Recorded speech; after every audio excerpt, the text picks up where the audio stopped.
This episode of Harvey Brownstone Interviews is brought to you by the Harvey Brownstone Talk Show Blend Coffee, available at hollywoodblends.com. Everyone's saying it's the best coffee they've ever tasted. Why not give it a try and see for yourself?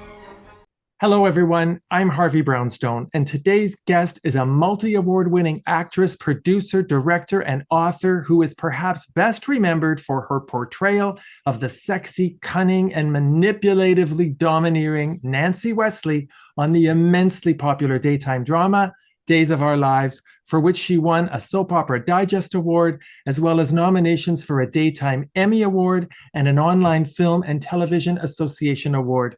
Her other major soap opera role was on The Bold and the Beautiful, in which she portrayed Shirley Spectra.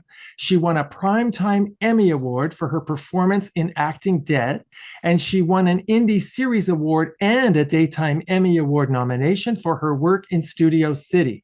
She won another Indie Series Award for her performance in Indoor Boys. She's received 6 more Indie Series Award nominations, 3 for her portrayal of Mickey Walker in The Bay, 2 nominations for her performance as Dorothy Nolan in Ladies of the Lake and Ladies of the Lake Return to Avalon, and another nomination for her portrayal of Dr. Freed on Misbehave, which she also produced and directed. She's appeared in dozens of classic TV shows, including Different Strokes, Saint Elsewhere, Step by Step, Seinfeld, Married with Children, The Big Bang Theory, Gilmore Girls, Desperate Housewives, Dexter, and many more. And who can forget her portrayal of Roseanne Barr in the 1994 TV movie Roseanne and Tom Behind the Scenes. On the big screen, you've seen her in Leaving Normal, In the Line of Fire, Midnight in the Garden of Good and Evil, Corina, Speed 2, Cruise Control, Mr. and Mrs. Smith, Charlie Wilson's War, and many more great films. And yes, she provided the voice of one of the sheep in Babe. And get this, our guest was named by TV Guide as one of the sexiest stars of 1999, and a few years later, she released an entertaining, insightful, and inspirational memoir entitled 365 Glorious Nights of Love and Romance, in which she shares her life experiences, life lessons, and many tips for building confidence, a winning attitude, and a positive approach to life so we can all be and feel beautiful and sexy. And well beyond her stellar career as an actress and author, our guest has a long and distinguished history of community service. She was on the board of governors of the Academy of Television Arts and Sciences, and she currently serves on the Performers Group Executive Committee. She's on the executive board of the Thalians, established by my dear friend Ruta Lee and the late Debbie Reynolds, whose mission is devoted to helping the brave men and women of the American military heal the wounds of war, both physical and mental. She's also worked for many years with the Elks, and she's renowned for her support of charities helping veterans, animals, and children. I am delighted and honored to welcome the one and only Patrika Darbo to our show. Ms. Darbo, thank you so much for being here. Thank you so much. And I'm sitting here going, wow, I did all that. I want to meet me. So it's amazing sometimes when you hear the things you've done over the years, and some of them I'm going, oh, did I do that? Oh, so that's what happens sometimes. Well, But that's thank why you. I like to have these lengthy introductions, because I find that many of my guests, particularly who are veteran stars, don't really remember a lot of what they've done. And I want you to know that we remember it, we appreciate your work, and we're here to honor you today. Thank you. Thank you very much. Now, you graduated from the theater program at Georgia Southern University in 1970, and then you studied acting at the Atlanta School of Drama, but you worked as a credit manager until 1984. What took so long to get into acting full time? Well, you have to remember, as I said, I am older. I grew up at a time where women couldn't have credit cards in their own names. And, oh, you must learn to type. You must learn to type. Because those were the things that women had to look forward to at that time. And acting was not something that was lucrative or for sure. And believe me, I waited tables a couple times too, and I wasn't really good at that because I was kind of like, excuse me, you didn't tell me you didn't want mayonnaise when I asked you. So anyway, it wasn't a good thing. But I did it for a long time. And then finally I got to a point where I was and I feel bad because I'm confessing to a judge, though, never took vacation because I turned in vacation time if I worked. But there were several dentist appointments and putting on a new roof that took up some of my time. Anyway, but I would go and audition, and then I was the credit manager for James B. Lansing Sound for their speakers. And the new financial person that came in told me that acting didn't fit the corporate image and that I should, make a decision. And so I kind of looked at my finances and went, credit manager here, acting here. Okay, you don't fit my corporate image either. So I left, but I was still in that mode of how I was brought up and things, that I really needed a job in case, acting wasn't the best thing. And I went to work for another company, which I was only there for 6 months and getting everything straightened out there. Then I got appendicitis and they changed financial executives there. So when I went back to work, it was a new boss for me who was having a meeting with all of the departments. And he gave this lovely speech about how we were so successful and that, our receivables are here and we're getting great bank loans here.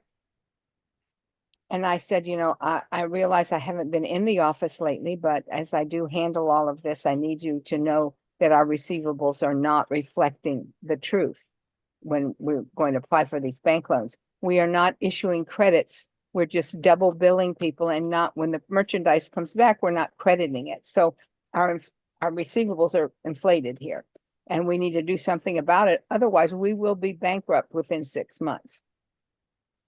After the meeting, he said, do you mind staying? And I said, well, no, of course not, thinking he wanted to go over those figures and what was going to happen. Anyway, he told me that I was a goat. I was a woman, no more than a goat, and to never contradict him again.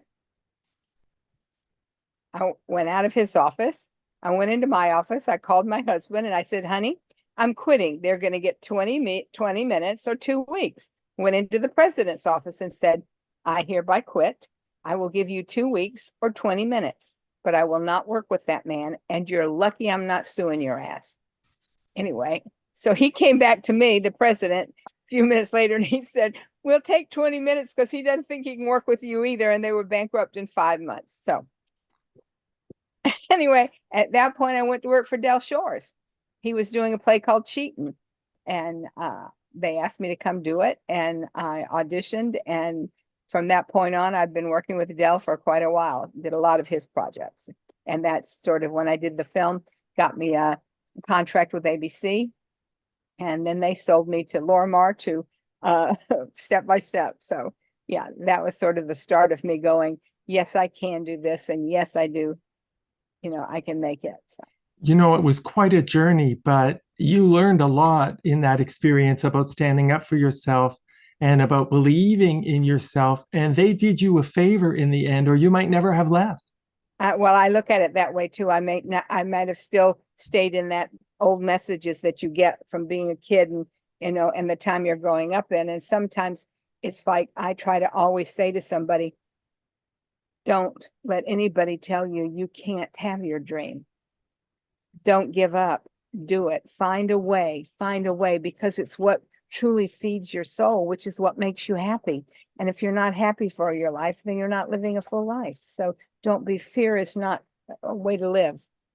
So true. Now, one of my favorite movies you've been in is Daddy's Dying, Who's Got the Will? You played Beau Bridges' wife, Marlene Turnover, who's very unhappy. She has an abusive husband. She's preoccupied with her weight. She ends up falling in love with Judge Reinhold's character. Patrika, that was a terrific and very nuanced and layered performance. In my opinion, you should be really proud of your work in that movie. And I think you should have gotten a nomination for that. We tried, but it's not always in the cards. That was a Del Shores show. I did Daddy's Dying, Who's Got the Will, the play, for 2 years at this little theater in Los Angeles. It was on Cahuenga Boulevard, and it was like a hole in the wall, 99 seat theater. We were invited to perform in Edinburgh. So the whole cast went to Edinburgh. And when we came back, we got a thing to make the movie, and myself and Molly McClure, who played the grandmother, she and I were the two original people from the stage production that got to reprise our roles. But in bar scenes and other things like that, other members of the cast were interjected into it so that they could be a part of it. So it was a wonderful movie. In 1989, you played Florence in an episode of one of my favorite sitcoms, Mama's Family. What was it like working with Vicki Lawrence and the rest of the cast? Oh, there was not a lot of interaction, as we were just sort of like day players, as they call them. We came on and came off, but everyone was very gracious. And, it's like those little things as an actor for me, I needed to find something that made me stand out. But the dialogue was great. The writing was crisp and wonderful, but what's going to make me noticeable in this? And that was the bounce I did. And when she bounces, when she talks and walks. So that was my little nuance that I had added. And it was a fun experience. And, now it's so interesting to me in careers, because now there'll be times that Vicki and I will be in the same room auditioning together. So, and that, going back to what you said about that man did me a favor. I even now today walk in and I'm like, I'm in a room with Vicki Lawrence. Oh my God. Oh my. Your own self-doubts sometimes too, but then you have to go, I'm in the room with Vicki Lawrence. Hello. I'm like, I'm accomplishing what I started out to do and not doubting myself. So I'm surprised to hear that you've had any self-doubt for many, many years. I mean, you look at the accomplishments. Where would your self-doubt come from at this stage of your life? You are a veteran, accomplished, renowned, Emmy Award winning actress. I think it comes from my background, my childhood and growing up and stuff like that. I'm always the oldest thing. And frankly, if my mother had to take a test, I wouldn't be here. And as I got older, I realized that a lot of the things that I got to do and was doing were things my mother wanted to do and didn't have the opportunity and was jealous. But those things still made me be the 6 to 12-year-old kid. So, and if I can say anything to me, children will listen. Children hear what you're saying. And if you say they're bad or you say they can't do this and, what are you trying to do? That's never going to work. They listen to you. And it took me a long time, and I'm still struggling at times to not hear that voice, Well, I'm here to give you a different voice, which is that you are an incredible role model. You're not just talented, you have enormous tenacity. You've become someone that so many people look up to, and we will get into that. But there's another voice to stick into your head, because, mind you, something went right in the way you were raised, because look at the person you are, look at what you've been able to achieve. Something happened right. Yes, I look at it, the fact that I got the talent and stuff, and I was able to pursue that talent where my mother wasn't. And I do realize that, I can do that, but those old messages are sometimes, I used to travel with a huge trunk. Now I just have a little carry-on that every once in a while I have to take things out and throw them away and say, okay, enough of that. So. Exactly. Well, that's a perfect segue into another person who has had her share of difficulties. In 1990, you appeared in an episode of Roseanne.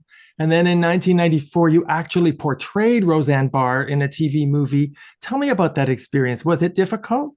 Yeah, well, first of all, both Stephen Lee, who has passed, he and I both were offered the Fox roles as well as the NBC roles. And of course, being the actors that we are, we chose the network. Fox was not as high on the level as NBC was. And, it's good to be the queen. But it was, it was hard sometimes, because I didn't want to come across as a caricature. So I was like always trying to make sure that I stayed true to, because I had met her. I had done Dan's Dream Lover prior to being offered this. And she's a real person. I think she's very talented. I think she may have, slipped a little bit right this moment in some of the things that she's doing. I don't know. I'm not privy to her medical condition, and we're not close friends, though she was always kind to me. I went to like a big celebration that they had in Hollywood about people that had been on the show. And at this point, I'm in the room, the green room where we're all are, because we're meeting the fans and stuff. And all of a sudden, I have her grandbaby in my arms. She comes through there. What is she doing with my grandbaby like this? And we're like, so my experience with her was really great. I still get a lot of compliments, more so from being on Dan's Dream Lover than on being portraying her. And as I said, Stephen Lee, he was wonderful as Tom, but he passed away several years ago. But my whole experience there was great, and I would not shirk it. And she was kind to me. She told Letterman that she gave me my start in business. Not quite true. Not quite accurate. No, that wasn't true. I mean, all the time before she started hers, I was already working at things like that. But it's interesting because she did give me an opportunity to play somebody that was me. In other words, my size, my person. So that was a great opportunity. When I worked on the show with her, she was very nice and stuff like that. So overall, I had nothing but great. We met on an elevator coming from a doctor's office.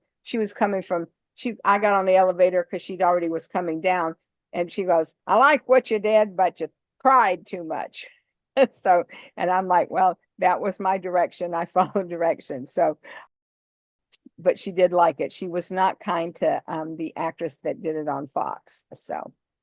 If you had been asked to replace Roseanne on the Conners after she was summarily dismissed, would you have done it? I would have been crazy not to, but I would have been crazy to do it. So it would have been one of those things I'd have to think about, because she was the goddess. She's the domestic goddess. People knew her primarily from her stand-up before she got the show. So it would be very hard put. And I mean, shows become successful with other people leaving. I mean, I'm trying to think of the actress's name when she left her show and Sandy Duncan came in, and there are just other people that have replaced the shows, and they still have been successful and run on. So it would have been hard, but at the same time, it would have probably given me an opportunity to do something else. So yes, if they'd asked me, I probably would have said yes, unless my agents and managers and all the other people that own me said, not a good thing. Yes. You played Penny Baker, Suzanne Summers' sister, on Step by Step, co-starring Patrick Duffy, who recently appeared on our show. What were they like to work with? Oh, they were the greatest thing. And, listen, I grew up with Aquaman. I'm like, oh, Patrick Duffy. I was not a big Dallas person, but I was like, Aquaman was like like this. And but Patrick was so warm, so kind and generous. And where most people have always seen dramatic, the fact that he was good with comedy. I mean, naturally good with comedy, great timing and everything. And of course, Suzanne Summers, hello, the queen of, the looks, the takes, the whatever you're doing and stuff like that. So it was a wonderful opportunity. I'm so grateful to everybody that I got to do that. But it was interesting. It was like, when Cody came on the show, Sasha Mitchell, we both, Peggy Ray and I, went, we're not long for this show. We won't be here much longer anyway. But we finished the first season, and then they didn't pick our contracts up because they wanted to do more with the kids at that time. And then, of course, Patrick and Suzanne ended up having another child there, and there were all the boyfriends for the girls going through. It was so much fun being on Step by Step. And right now, Stacey Keenan and Christine Lakin, two of the daughters, one was Patrick's, one was Suzanne's. They have a podcast right this moment, and they're going through each episode of the shows and stuff. And I think they're in chapter 13 or 14 of the first season, which is the one season that I got to do, which is very interesting how the girls have put that together. So as their aunt, I'm very proud of them. So it was a great experience. Suzanne, the consummate professional. It was interesting because, Suzanne had her career all based on the 3 cameras going. When we did Step by Step, we had the cameras, but they were film cameras. So she had to hit a spot it wasn't like hit a location, it was hit a spot. And a lot of times she was going, I don't get this thing like this. I go, Suzanne, there's a little X on the floor. That's where you stop. That's where you do it. And she was hysterical over that. We had so much fun.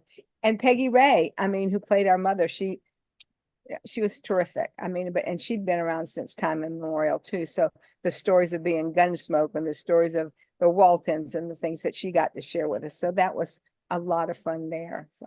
Well, you've had the chance to work with so many amazing people. Another example, 1993, you played a bank employee who gets killed by John Malkovich in a great movie, In the Line of Fire, starring Clint Eastwood, who ended up directing you in Midnight in the Garden of Good and Evil. What was Clint Eastwood like to work with as a director? Oh, he was great. It was interesting because during the scene where I'm supposed to walk into the bank, into the courtroom in Midnight in the Garden of Good and Evil, he given instructions, and I said, excuse me, Mr. Eastwood. He said, it's Clint, little darling. So that was nice. So he was very friendly and very outgoing. He said, what I want you to do is this, this, and this. And I said, but if I do that, then I'm going to be, he said, she's right, I'm wrong. You do what you do. He said to me like this. And so that was my experience working with him. His crew has been with him for practically every picture he ever did. The Green family was the camera operators in this, and they were all there for every one of his pictures. He was always on time. He never went over his budget and stuff like that. And it was kind of a 9-to-5 day is the way he worked, which is crazy. But in Midnight in the Garden of Good, in the Line of Fire, I didn't really get to work with him. Mine was all with John Malkovich, who I worship at his feet. If I'd see him walk by, I'd drop down and bow down to him. What a genius. We had rehearsals and we had stuff like that. And I was doing a stage show at the time. And one of the little girls in the chorus grabbed me like this. And she said, if I don't get to meet John Malkovich, I'll kill you like this. And I was like, well, I don't know, but I'll ask time. Anyway, I got permission for her to join us on set. And I introduced her to John. And I said, John, we're doing a show together right now. She's a theater major at UCLA and wanted to talk to you about theater because he's had Second City and all that in Chicago and all those things. And so he spent over 2 hours just talking to her while my roommate was getting killed, which was Mary Van Arsdale's first picture. And all she got slammed against the wall and slammed up against this and killed immediately and stuff. And when we had to go on set, they came to us and they said, John, we're ready for you now. And it was like this. Now he'd been real smiley and taking care. And they said, we're ready for you now. And he went. Immediate transformation. Oh my God. And then when we went in, the stunt coordinator wanted to make sure that we were all for this, that nobody got hurt. And we decided it was like 1, 2, 3. Not and 3, but 1, 2, 3. So everybody did that. So the hit with this and the, so he was amazing, and very kind to my friend. Well, talking about kindness, you facilitated that film student getting to meet John Malkovich. That's such a nice thing to do for a fan. It's already a no until you ask. So I asked and I received, and it was great. And it just, I learned sitting there listening to him talk to her about the theater. There were things that I got to do, and I met my husband in theater, and we got married on stage, and so I had a theater thing too. So this was like crazy. So just wonderful, and he was so kind about it and giving. Well, I think the kindness started with you in making that happen. Now, in 1994, you appeared in an episode of The George Carlin Show. Did you get a chance to get to know him? Yeah, I'm going to cry. There are some people that that you get to work with who you adore, and you've seen their stand-up and you appreciate it. But when you meet the star of a show, who is very much the kind of guy that says, I take a dump in the morning, I put my pants on the same way you do, we're the same. but the little nuances that he as a comedian will pull out was so made you think about stuff. And I'm gonna cry again. It was my biggest pleasure to meet someone who has passed that was that kind and giving on, and a real person, not a superstar, though he was a superstar. But I can't imagine anybody not being kind to you. You have no, you're well known. I did my homework. You are well known in this industry to have no ego. You're a total professional. You're kind to everybody. And if I can be so bold as to say, the wounds that you experienced growing up stayed with you enough to make you never want to hurt anybody else. No, yeah. And as I said, it doesn't cost me anything to be kind. It doesn't cost you anything to be kind, but it costs someone else if you're not. And ultimately it does come back to you. But you seem surprised when people in this industry express sincere kindness to you. I still do, because I don't have that. I may appear to. I try to give it out as much as thing, but sometimes I don't have my own personal self-worth. My own self-worth sometimes is not as strong as it would like to be. It's very hard when you're beaten down a lot of times and you're rising up and you're rising up and you're rising up, and you don't know how to take that compliment. And it's like I said earlier with talking about Mama's Family, it's like walking into auditions and rooms now that I'm standing on the stage getting my Emmy certificate when I won the Emmy for Acting Dead. And I'm looking around at the people that I'm there with, and people from Desperate Housewives. I was started to cry going, oh my God, look at all these stars like this. You know what that sounds like to me, Miss Patrika Darbo? Imposter syndrome. Maybe. I don't know. I'll have to go to my psychiatrist to find out if that's what it is. No, I think in a strange kind of a way, in show business, when a person still says they have to pinch themselves because they can't believe they're in the company of these other people, it keeps you humble. It keeps you relatable. It comes through in your acting because we in the audience see the warmth. I think it's actually a tool in your arsenal as an actress. Now, I'm not a psychiatrist, but that's how I feel as a fan. Well, that I appreciate, and I guess I haven't looked at it that way, but the lady from Desperate Housewives who had all the kids and unfortunately was mixed up in the scandal with her kids going to college, but she stood next to me when I was going, I can't believe I'm here. She said, honey, you're here. You got your nomination. You're equal to all of us on the stage. They didn't win. I won that year. So it's like, I have to remind myself all the time. So, I mean, well, you know what else? I can tell you that not only does it keep you humble, I think that what you generate is gratitude. Because you do have those pinch me moments, because you do feel so excited to be in the company of people that you look up to, you are expressing gratitude. And I think that's a beautiful thing. And I wouldn't change a thing about you. Thank you very much. And I don't intend to. I mean, I try to live by the golden rule. I treat people the way I'd like to be treated. Sometimes you're not. And then what you have to do is just bless them and move on, because you're not going to change people's minds if they act like that. But at the same time, sometimes people are having a bad day. So it's that kind of thing, like fool me once, shame on you, fool me twice, shame on me. I mean, but I think everybody should treat everybody as themselves at this point, the way they want to be treated. Well, that's true. But I would go further and say that when you go on IMDb and you look at your body of work, you have earned not only the right to be in all of those places with all of those people, but the right to be respected and admired and praised. I'll give you another example, because I know your body of work. In 1998, you co-starred in a monumentally important TV movie called Ruby Bridges, based on the true story of the first Black student to attend an integrated school in New Orleans in 1960. You played one of the teachers, Miss Spencer, who was a racist. Was that a difficult role for you? It's always hard. One of the first ADR work. I'm not sure if you know what ADR is, when you have actors come in and fill in the background voices. So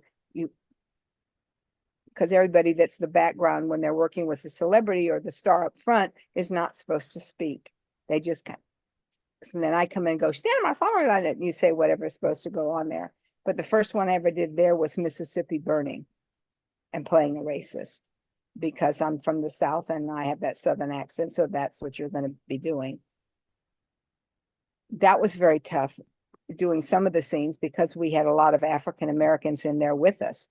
But the lady that ran the group, who was African American, she had them all step out when we were having to use the N-word and all these things that we had to do, like a 3 or 4 passes, and everyone in the room had to sit for a minute and get into a space where they could do that word and say that thing. Anyway, it was difficult. And then to play Ruby Bridges, which is interesting because the scene at the little lunchroom table where she's sewing like this, talk about a little black kid and that all those nasty things, and then she goes, bless his soul, Lord, and these ass gifts, that hypocritical moment. I wrote that, and I'd gone to the director, who was a lovely French woman, I can't remember her name, and I had said to her, I don't think this is what this woman would say. I think this is what this woman would say. And she let me do it.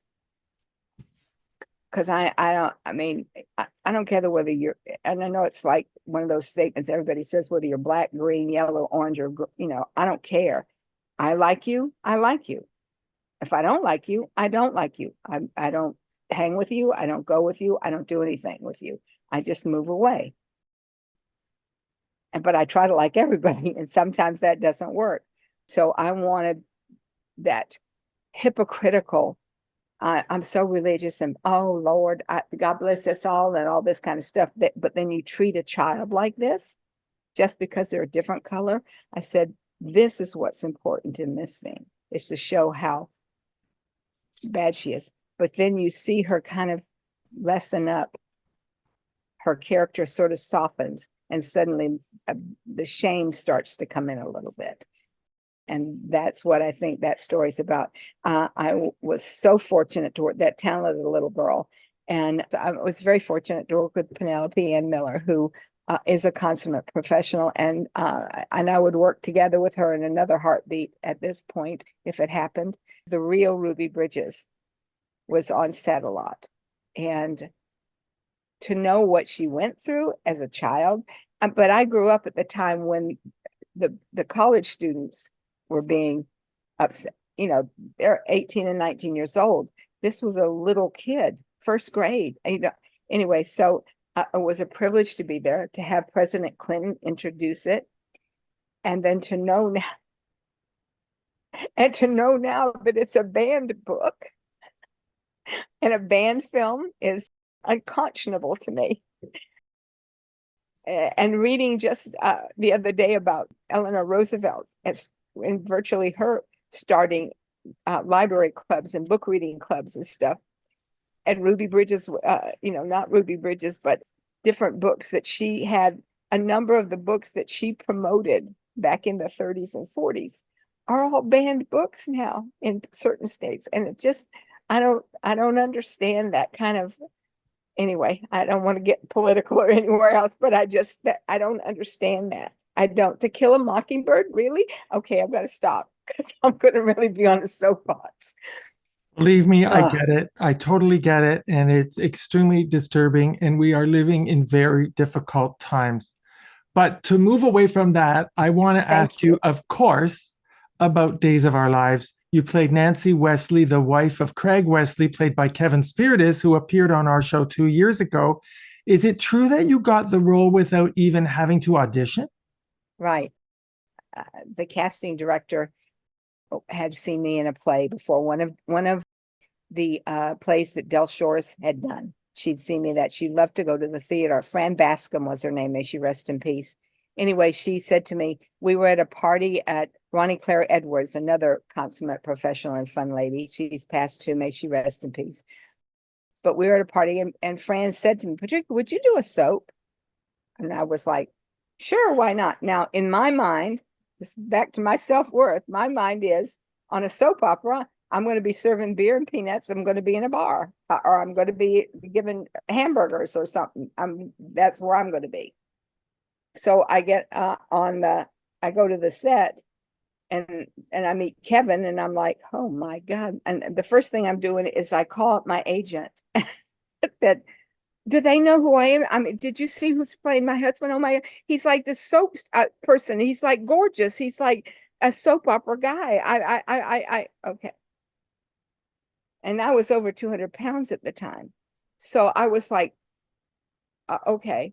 Well, basically what I found out was Tom Langan, who had done it, was the character was sort of created because he was mad at somebody else. And so I was named the same thing as the person he was having problems with and stuff. But God bless him at this point. I'm sorry that they had problems. But I said after I talked to my agent and got everything, and I'm in the makeup chair, and I said to Nina, who was my makeup lady, I said, any minute now, Nina, I'm going to get a call that the producers want to see me upstairs because they're going to realize they hired the wrong person. And so she says, oh, I don't think that's going to happen. And she starts to do something here. And over the intercom goes, Patrika Darbo, please report upstairs. The executive producer would like to speak with you. And I went like this. She dropped that brush and was like, like this, mortified. So I'm like, going, I told you it was going to happen. And so I just girded my loins, so to speak. And I went upstairs, and they just go, we like to welcome you here. We're so excited to have you on the show. Like that. And I was like, thank you, Steve Wyman. This is very sweet of you. Anyway, so back downstairs, and I go, I didn't get fired. We're here. This is me. They want me to. So she finishes, and she's like, oh, it made me so nervous like this. And so generally at that time, Days of Our Lives was only like about 3 weeks ahead of when you shoot. So processing on the air. Now it's a whole different ballgame. But the day the show aired, the first show that I was on, first of all, I was only hired as a day player. Okay, which means they just one show at a time. That's all it was. When the show aired, the phones blew up all over the country at NBC. I had a 3-year contract that afternoon because the fans were so gracious and loving to me. And the fact that this heavy woman could have that man, they didn't vicariously have to live through an O2. They were now living through a 2.0, which most of them was the same size. And the on-screen chemistry between you and Kevin Spiritus was extremely appealing. I know you were good friends in real life. How did you feel about his character coming out as gay on the show? Listen, it was against everything that we had done in the past. And, after 35 years of marriage, you would have thought somewhere in the place, because we were doing each other everywhere. I put a hot tub in his office, and we were naked in the hot tub. And I was saying to the crew, please put a lot of soap bubbles in here because these float. I'm talking about my breasts now. These float. I get it. So I said, and the crew's all laughing at me. I said, more bubbles like this. So, I mean, we're doing all of that and stuff. And quite frankly, Kevin and I first met just after I was hired, and we rehearsed together before we started. We were not close. We had not been friends. Now we are good friends. I mean, but at that point we were not.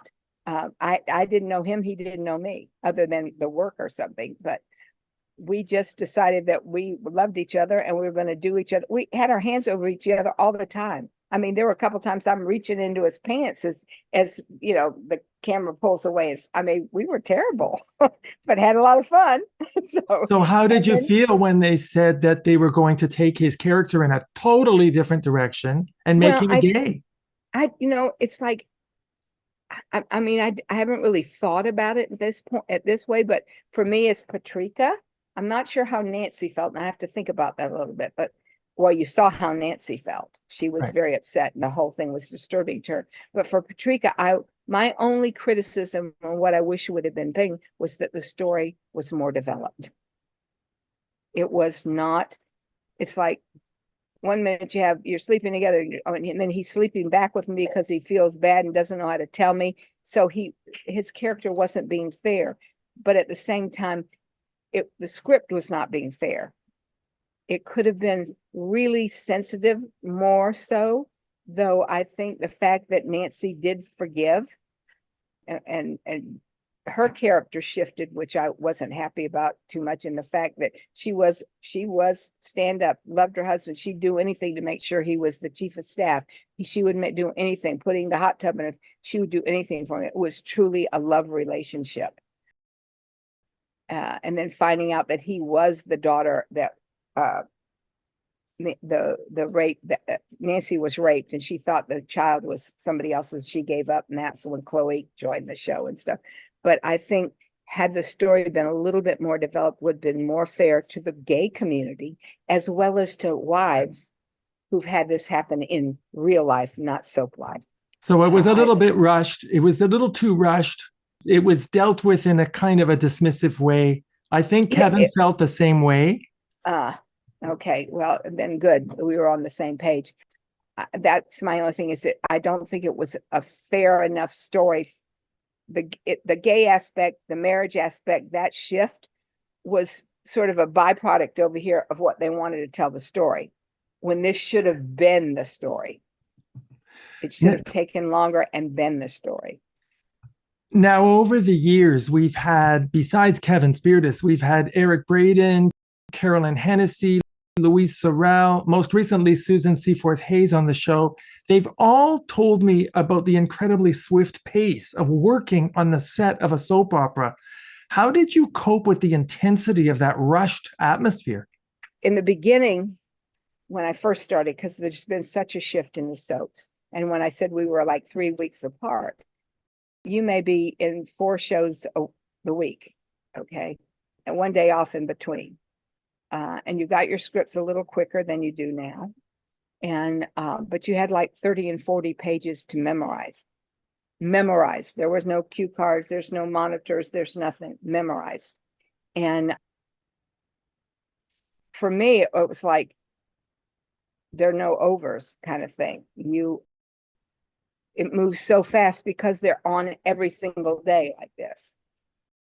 And I never left the sofa. I mean, I was constantly memorizing scripts. And in the beginning, on Monday, I said, she's going, or we're going. And then we went. But it's practically the same dialogue, but so reversed, you get a little confused when you have 3 days, and the 4th day you moved on to what was going to happen next week. It sort of gave you a summary. Now it's so fast that you still have the 40 pages. You don't get a second take. You can't do anything because it's moving like this. It's very fast. And only if you make a terrible blunder do they let you do it over again. Or if the lights move funny, or there's a shadow and they don't like it, do they do it over? I would think and ask, there are so many major film stars that started in the soaps, and it's wonderful. And I think that the actors and actresses that I have worked with, a lot of the ones you've just named, are brilliant. They not only have to create that character, keep that character, but they have to memorize 40 pages a day to keep it going, and just to come into your living room. So it is very fast paced. The gentleman who came on to play my father in the show did a lot of film, hadn't done any soaps. And he'd go, cut just a second. I need, and they go like this, not realizing that they didn't cut into, they couldn't, you had to do it all over again, which meant if he did that, I had to do my speeches all over again, and so did Kevin and anybody else there. They weren't just doing his, that they could cut back and do his stuff in. So, and I used to tease all the time, those old cameras were like, my ass looked like the size of a Buick, because I mean, it's like those cameras were wide, big, huge cameras. That's why they always talk about the soap ladies being so thin, because in those days, those cameras really made you chunk up. So very fast paced. I'm very grateful for being created for this role, to Fran Bascom bringing me in, to Tom let me do the role without having to audition, and then to give me a contract. And that officially I started working in 1998, and I just finished filming some episodes in March, which will air in October. That's how far they're ahead right now. Well, you are an incredibly popular character. I want to throw a shout out to my friend Sharon, who is a lifelong devoted Days of Our Lives fan, and who told me to tell you that she absolutely loves you. And who is Sharon's last name? Sharon Power. Sharon Power. Okay. Now, over Hello, the years, darling. Thank you very much. I love you, Sharon. If we're not Facebook friends, do it, because I talk to everybody on Facebook. So. Okay, Sharon, go on Facebook. Now, over the years on Days of Our Lives, you were given storylines involving breast cancer, a feud with Mike Horton, getting run over by a truck, having a child to provide your daughter Chloe, who had leukemia with a bone marrow transplant. And let's not forget the cookie baking contest to support the Leukemia and Lymphoma Society. Did you have any favorite storylines during your time on the show? Oh, golly.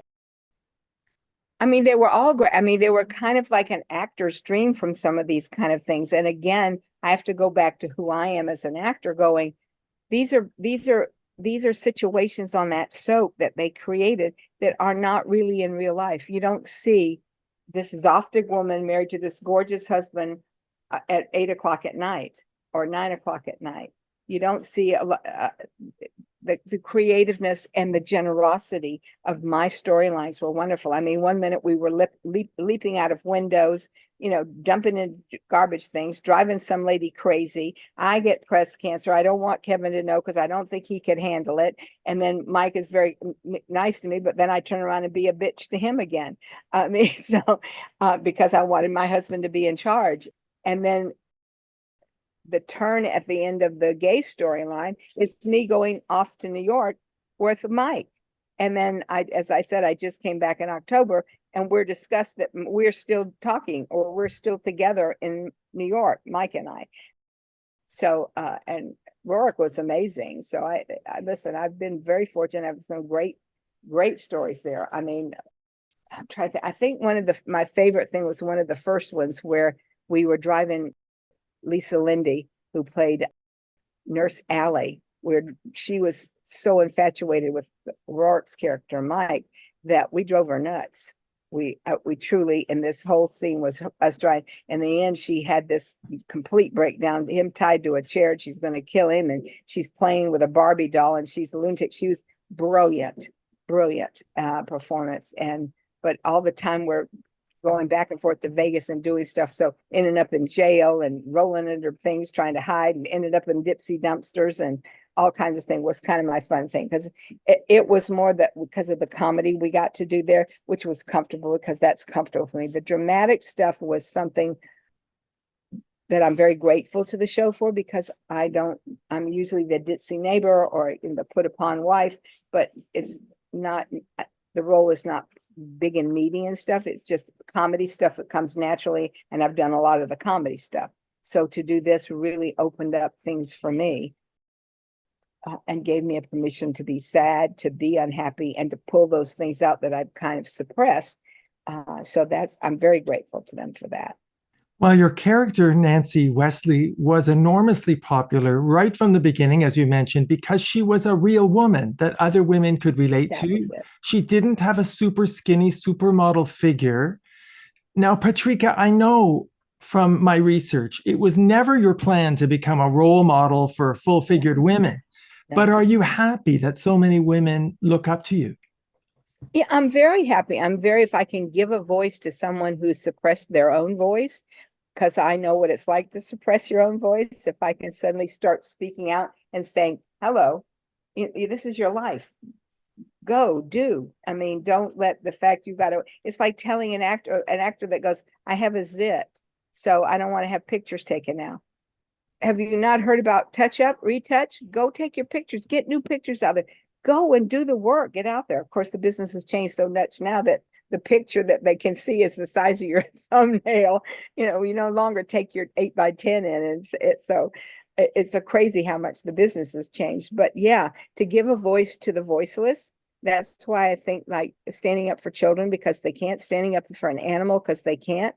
Look out, because my mouth can grow 3 times the size of it is right now and much louder. And let's take care of our vets. Let's take care of the veterans who have served us and stuff. And that's being an elk. They take care of the military as the Thamans do. So yeah. And I will ask you about that. But first, I have to remind you that TV Guide called you the big bad mama of daytime television. And then they named you one of the sexiest stars of 1999. What was your reaction to that? I was like, again, pinch me, pinch me. They sent me this incredible photographer. I came out of there and I went, okay, because he was giving me and having me pose and all this stuff. And I was like, okay. Those were all the provocative things that, you know, that I'd rather be Lucy at this point than, you know, Greta Garbo. So, but I found Lucy and Greta together for these pictures and stuff, and then went to see them in the TV Guide. And I think Tom Logan called me the full-figured bitch goddess of daytime. So that's a title I've had, and hold it hard, hold it hard and tight. So yeah. Absolutely. I think it's amazing and it's exciting and it's unique. Another reason I wanted to have you on this show is because last year you appeared in a great TV movie called Ladies of the 80s, A Diva's Christmas, co-starring Lonnie Anderson, Morgan Fairchild, and Linda Gray, all of whom appeared on our show. Did you have fun on that set? I listen, I never like to talk down or bad about anything, but I never worked with any of those ladies. I got the last day of shooting. I had the stage manager, the first AD, I should say, is reading the lines, and the director's giving me what I'm supposed to do. So I'm like, this is how I acted to the chair. Yes, I was just going into this. So it was like in, out, never met anybody, never saw anybody except the producer and the director, who was wonderful. I'm grateful to the producers, grateful to the writers that I got to be there, because I was in an iconic film with true iconic women, and it's there, but I got to do it with them. So, and well, you know what? It was their loss that they didn't get to work with you, and yes, I'm going to tell them. Good. Thank you. Thank you. We were talking earlier about self-esteem and self-confidence. Your stepfather, Donald Davidson, was a legend in the world of baseball, working for the Atlanta Braves. And although he was a little person, you've said publicly that he made a very tall impression on you when it came to self-worth. Did that man help you develop the confidence that you have now? Well, I think for me, it's kind of like, don't judge a book by its cover is the one thing for me. Don't judge my exterior, because my talent is not based on my body fat. My talent comes from my heart, my head. And with my dad, he was, I don't know if you did any research on him, but my dad started off with the Boston Braves, Milwaukee Braves, Atlanta Braves. He and Ted Turner did not get along because I don't think Ted thought he fit the corporate image. And so when he fired my dad, now my dad was the traveling secretary, which meant he had the tickets, the plane reservations, the everything. And Mr. Turner said, goodbye, get out. So my dad got on the plane, nobody to hand anything to because he didn't have assistants. And by the time he landed, he had a job offer in Houston or in San Francisco. He chose to go with the Astros.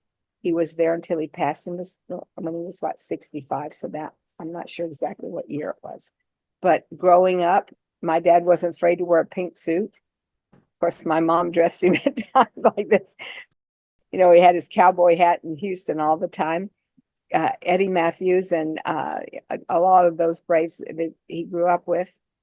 He moved hotels when Henry Aaron wasn't accepted as the black player. He said, well, then the team's not staying here. You're lost, and moved everybody out. They played terrible jokes on him. Like, my dad be on the 26th floor, and he'd say, push the button for me. And they go, push it yourself, you little bastard. They were terrible. But then when they did that to him, he had his room moved down to the floor he could reach the button.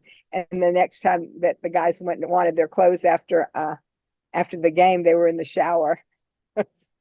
Yeah, they played tricks on each other, but he was respected, and he taught me to walk in the room like you own it, even if you're terrified. So I try to do that. And a lot of times I'm still terrified, but sometimes I walk in the room, either you don't like me or you don't like me. But, I don't like everybody, so I can't expect everybody to like me. But I try. But you went even further than that. You wrote a book. I mentioned it in my introduction, 365 Glorious Nights of Love and Romance. It's all about self-esteem, self-confidence, celebrating who you are as a person, no matter what size you are. What inspired you to write that book? Well, I didn't have any idea to do it. And then I was asked from a ghostwriter. She wanted to write for me. A lot of the provocative stuff in the show comes from her. And I was like, oh, really? I was like, okay, this is great. So it's kind of like you can hear two voices a little bit at the same time. But reading that and knowing that really, I went, yeah, right. I learned from my own book. And it's just a kind of a thing I wanted people to realize. Again, we only get one life. And trust me, it goes really fast, really fast. I'm not a woulda, coulda, shoulda person, because what good does it do you? It's now.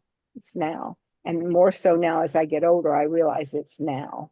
Have fun, do things, take that dare and stuff. And somebody asked me a while ago, why don't you sing? And I said, well, I don't sing because my mother was a singer and she told me I didn't sound good.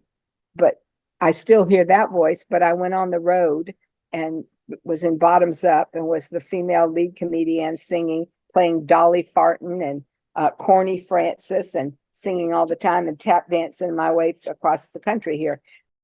So I know that. I met my husband in a musical, which was Anything Goes, and I've done a lot of them. So I think you don't just talk the talk, you walk the walk. You've proved it. And then another thing that's very unique about you in show business, you mentioned your husband, Rolf. You've been married to him since 1973, which is over 50 years. You've had an incredibly successful career.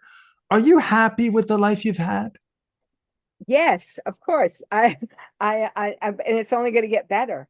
That's the way I try to look at it. The business has changed radically right this moment. There are a lot of movie stars who would never do television in the past, and now they're on every streaming show out there.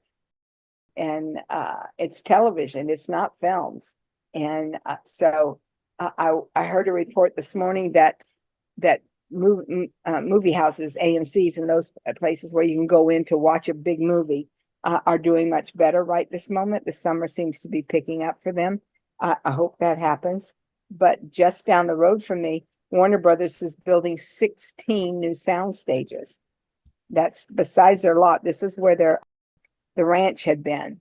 And they tore down the churches and the things. I'd done Lois and Clark there years ago with Leslie Jordan. Leslie Jordan was the Invisible Man and I was his wife. We filmed on that lot. I did Growing Pains on that lot. I filmed a commercial for Don't Squeeze the Charmin there. I did Just the 10 of Us there. I did The Middle there. And now all that history's gone. It's just these big, huge concrete edifices there. So, and that's what's going on. And what I don't understand is why every actor isn't working, but because there's so much production going on. Universal built like 20 more stages on their back lot too, as well as the Universal Studios where you go on the tour and things. And well, there's just so much competition, even though there's all those streaming platforms everywhere, but the competition's huge. I want to ask you, as I mentioned in my introduction, you have a long history of community service, Ms. Darbo. You were on the board of governors of the Television Academy. You've worked with numerous charities, especially the Thalians and the Elks. Why is giving back to the community such a high priority in your life? Well, I just think that, I'm very grateful for what I've got. I'm very happy with what I've got. But if I can lend whatever celebrity I have or what these two hands can do to help you, that's what I want to do.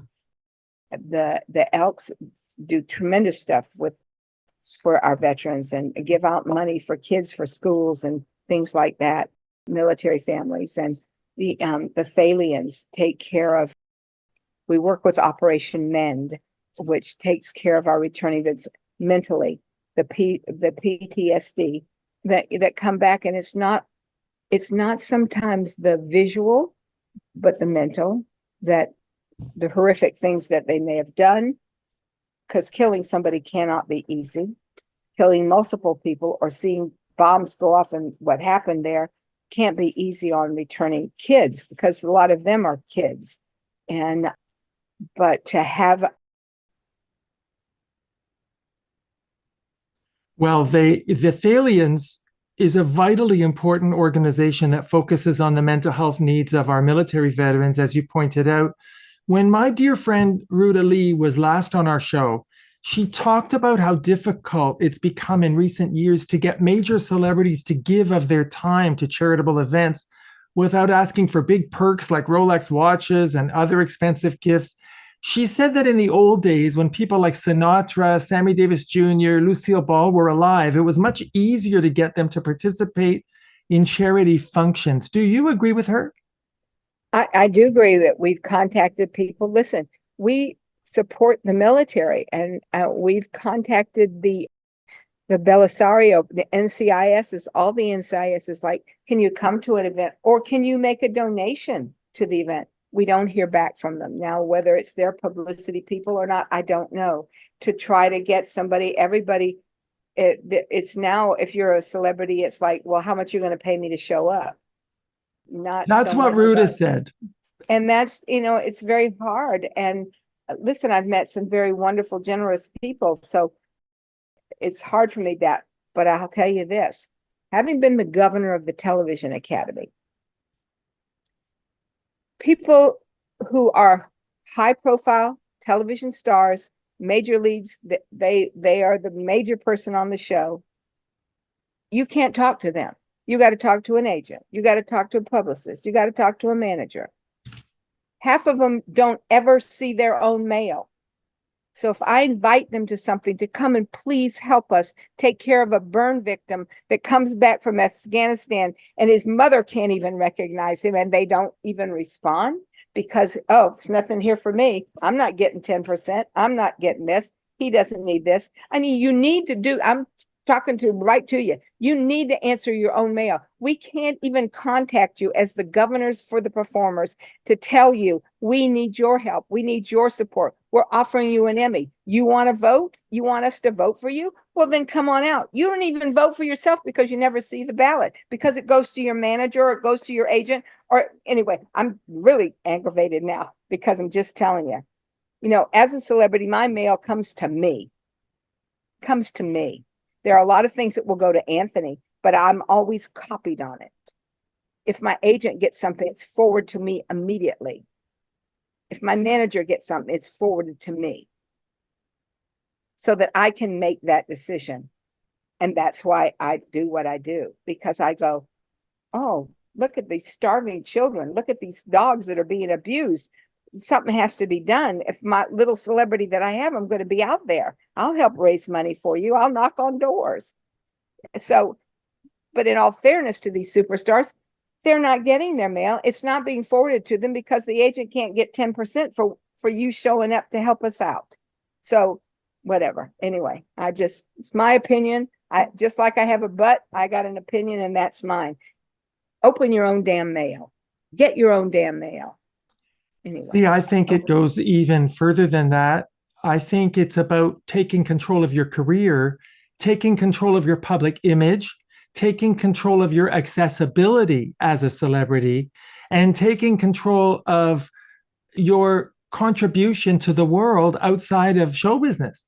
Well, but if you can't, if you've given everything over to your agents and your managers because you can't be bothered, you take care of it.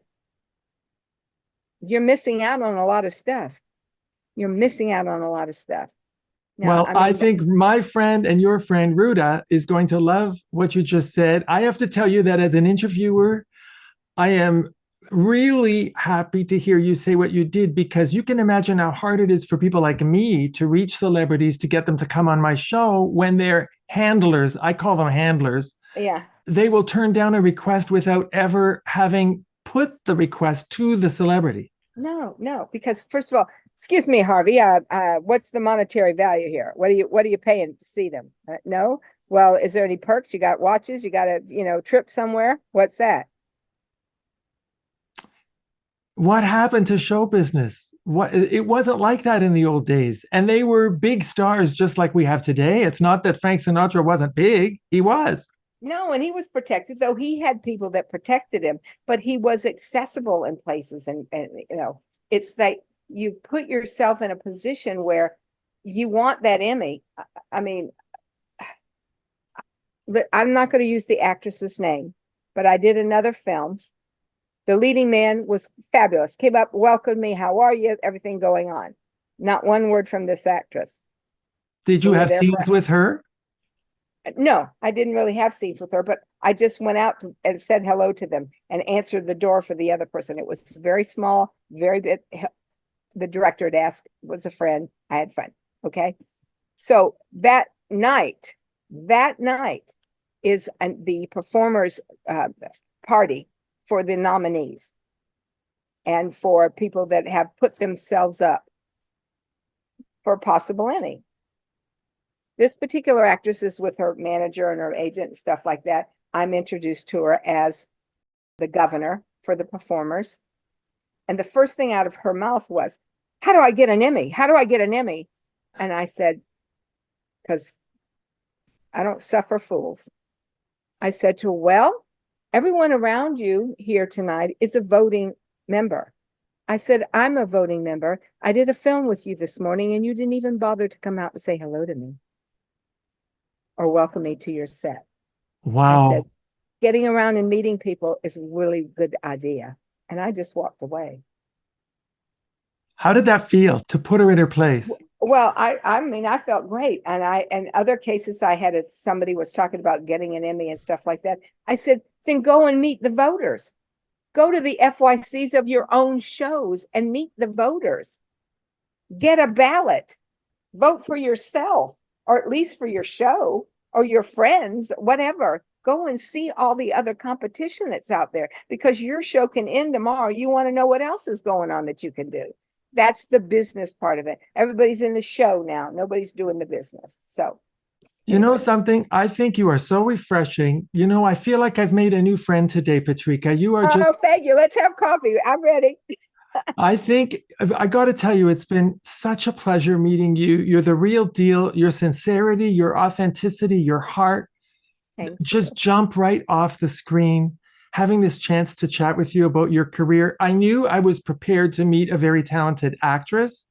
I knew I was prepared to meet someone who has a lot of experience in this business and who is community minded. I knew all that, but you're such a breath of fresh air. And I'm so grateful that you took the time to be on our show. Thank you so, so much. Harvey, thank you very much. I have to tell you that I'm sort of a grassroots person. I started doing background work to get into this business. I'm still getting checks for doing special business when AFTRA had these little perks that you got a little bit more money because you were doing special business in the Give Me a Break stuff, in the Jeffersons and things like that. So it's like Married with Children, those things I was hired, but I got a little extra pay for this over that because I would do, that's doing that. I talked to the camera guys. I talked to the person that was making craft services. I learned from the ground up who was doing what a gaffer does, all of that. And I have great respect for the crew, the makeup and the hair people who make me look great when I go out there or make me look bad when I go out there, because that adds to my performance. Everybody has a role to play. Everyone puts their pants on it the same way, one leg in, one leg out, or both legs in, however you want to do it. And you both all go to the bathroom. You may stand up on one of them, but you're still going to the bathroom the same. So treat everybody as you want to be treated and learn. Well, I want to tell you, if we ever start giving out Rolex watches, you're getting the first one. Thank you very much, but not necessary. Let's turn it over and give it to the Thalians. Find that money and give it to the Thalians, or give it to the Elks. So it'd be great. Absolutely. You are welcome back on our show anytime. And thank you again so much for taking the time to be on our show, Ms. Darbo. Thank you, darling. It's Patrika. Please always refer to me as Patrika. Patrika, you and I are going to talk to each other again. I guarantee. Absolutely. Absolutely. Anytime. Just call me up. If I stuttered through something, you need me to say it again, call me. I'm here. So we can do it. Our guest has been the wonderful actress, producer, director, and author, Patrika Darbo. My name is Harvey Brownstone. Thank you all for joining us. See you next time. Bye-bye, everybody. Thank you to my producer, Steve Silver, my managers, Rick Marcelli and Robin Bragg Marcelli at the Marcelli Company in Hollywood, my director of programming, Robert Monaghan, my PR directors, Eileen Shapiro and Jimmy Starr, and my entire team at the XPTV1 network in the UK. Thanks for watching. Be sure to check out all the great interviews on the Harvey Brownstone Interviews YouTube channel. Don't forget to subscribe and ring the bell to be notified when new videos are posted.